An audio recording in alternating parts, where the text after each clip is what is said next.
Hey everybody, what's going on? Brandon Clark here. So I just got an email from Amazon about meltable inventory. And I want to talk to you about that today. So here's the email right here. You can see they're letting us know that starting May 1st, meltable inventory will not be accepted again starting until October 15th, which is a long time, right? So all the removal orders must be submitted. This includes products, that could be eaten or swallowed, like chocolate, gummy vitamins, and probiotics. Now, since I am a big supplement seller, have been since 2013, we have gone through this quite a few times. So we do have a lot of gummy products, and with that, we've received this warning a few times. So want to give you a little bit of experience and background with it if you're new to this, what you can do to offset it. Now, the whole reason for this is Amazon has these massive, massive warehouses, and they really don't have air conditioning in it. So with that, they get hot, and they can get over 120 degrees in certain places. I mean, if you think about it, they have warehouses in the middle of Arizona, Texas, California, everywhere it gets hot, right? Then even down here in the South, they have it, the humidity just gets crazy. So it gets super hot and just stupid hot, actually. But with that, they can't handle that, and they don't want your inventory, having any issues. They don't want customers receiving bad inventory. So they require you to move everything out.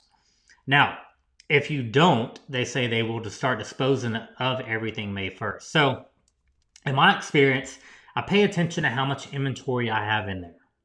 Okay. I go through and check every product. Is it going to fall in line with this? If you have a question, you can honestly reach out to seller support about it. But with right now, with them prioritizing cases, that's going to be hard to do.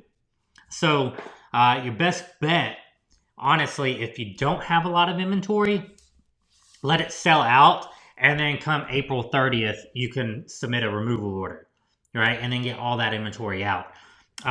What I've done in the past, and works really, really well, and I am going to give you a way where you don't have to do the removal order, but I just want to walk you through this process first. So if you do the removal order, and then you could switch to FBM for a brief moment, right? And then you can start re-sending in products again.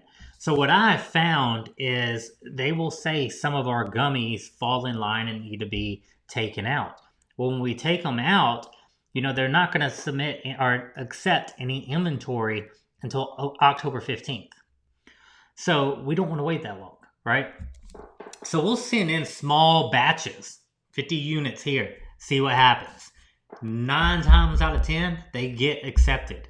We've had one product that didn't, and then all the other ones did, right? So that one product we kept out, but it was a very brand new product at the time, and that was last year. So I think that was the only reason why. But the ones that had been selling right, they started accepting them. So we just kept sending in small orders. We set it like weekly, right? We had all the inventory here at our warehouse, at our house. And so we just started sending in small batches, enough to get us 7 and 10 days at a time. And they would continue to check in. And we did that all summer long. And then when we had to reorder and get a big order, right, we sent that in and they accepted it. And it continued to sell. So some products they will allow to do that.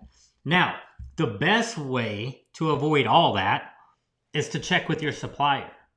So if your supplier says that product can be stored at 120 degrees, then get a letter stating that, right? That you have no issues, have it on their letterhead, all that good stuff, and submit that to Amazon. And you'll have to say that's a high priority and all that. That way they'll actually see it and know that your product is not that, right? So then they will mark your product as okay for that. And then you just keep on trucking along just like normal. So if you can talk to your supplier and get that letter that states your product can be stored in that 120 degree plus facility during the hot summer months, it's really good. Now, if you really want to check, right, you can pull your inventory report and see what warehouses Amazon stores your inventory. So say they store everything up north where it's not going to get as hot. Well, then you might not have to worry about this, right?